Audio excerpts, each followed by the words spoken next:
Hey, it's Tyler from Bright Agrotech, and in this video I'm going to walk you through the steps to mount a 2-tower farm wall and a 4-tower farm wall.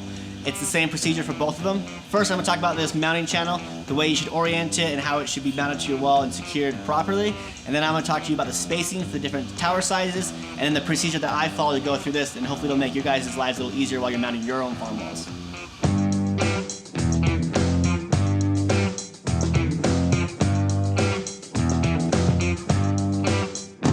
So this is our wall channel. It attaches to your wall. It has a really unique shape to it. It's like an upside down question mark. When this is mounted properly to your wall, the back of it, or where the holes are, should be flush against the wall. The mouth should be open to the room and not the wall, and this lip should be faced up. That way, when you put on your header or your gutter, the clips on the back of your farm wall are gonna sit completely on top of this channel. This is what it should look like.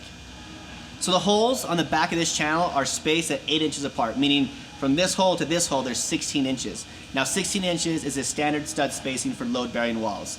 When you're mounting this channel, you need to go into a surface that can support a lot of weight, so brick or studs. We're gonna be going into studs when I show you guys how to mount these. Some walls, if they're not load-bearing, can have a stud spacing of 24 inches. So when you're thinking about what wall you're gonna mount this on, you need to make sure that you can get this into studs.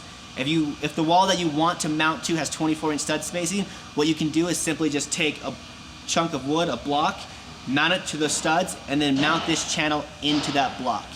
You need to mount this into studs or into brick. Now, the procedure that I use for mounting this channel is I like to mount the top one first, and then depending on what tower height I have, I'm gonna pull a measurement off that top channel and then mount my bottom channel.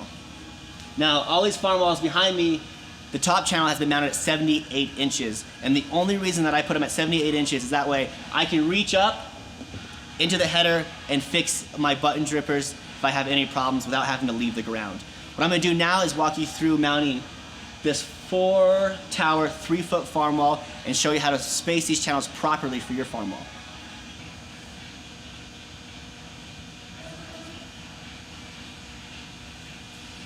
So when I'm mounting my top channel, what I like to do is put one screw in first, and I don't tighten it all the way. And then I level that channel using a level, and I put my second screw in. The most important thing that you can do when you're mounting your wall channel is to make them level, so that way your whole farm looks square on the wall. The easiest way I found to do this is to have a friend help you. Put that first screw in, don't tighten it down, level out your wall channel, have your buddy hold it, and then screw in the second screw to that stud or brick, whatever it is that you're fastening your farm wall to. So once that top channel is securely fastened to whatever surface you're mounting your farm wall to, what you need to do is mount the bottom channel. Now depending on what size towers you have, that spacing between the top and bottom channel is gonna change. And if you've seen our manual, you'll see it in there. But 3-foot towers, you're gonna space your wall channel from top of the lip to the top of the lip of the one below it at 37.5 inches. For 5-foot towers, they're gonna be 62 inches apart. So when I mount the bottom channel to the wall, I follow the same procedure that I used to mount the top one. I screw in my first screw, making sure it's securely fastened, but I don't tighten it all the way. I throw a level on top, level it out, and have my friend hold it, and then I put the second screw in, making sure that channel is level just like the top, and then the spacing is appropriate for the size tower that I'm using.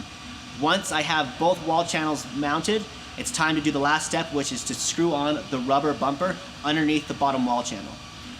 So the reason why we're going to put this rubber stopper underneath our bottom gutter is because that bottom gutter carries about 90% of the weight of the entire farm wall. And over time, that gutter can sag forward and kind of look sloppy, and this rubber stopper adds for a backing and it holds that gutter up nice and square. Now, we're mounting to studs and sheeting, and I'm just going to screw that rubber stopper directly into that sheeting. If you're mounting this to drywall, I'd mount it into the stud right underneath the bottom wall channel where you mounted the other screw to. So that covers it. That's everything I have for mounting a 2-tower and 4-tower farm wall. If there's anything I didn't go into enough detail about, just let us know and we'll help you out. Check out the other videos that we have on our farm wall. We have a whole playlist for them. Thanks for watching. If you like what you're doing, please subscribe.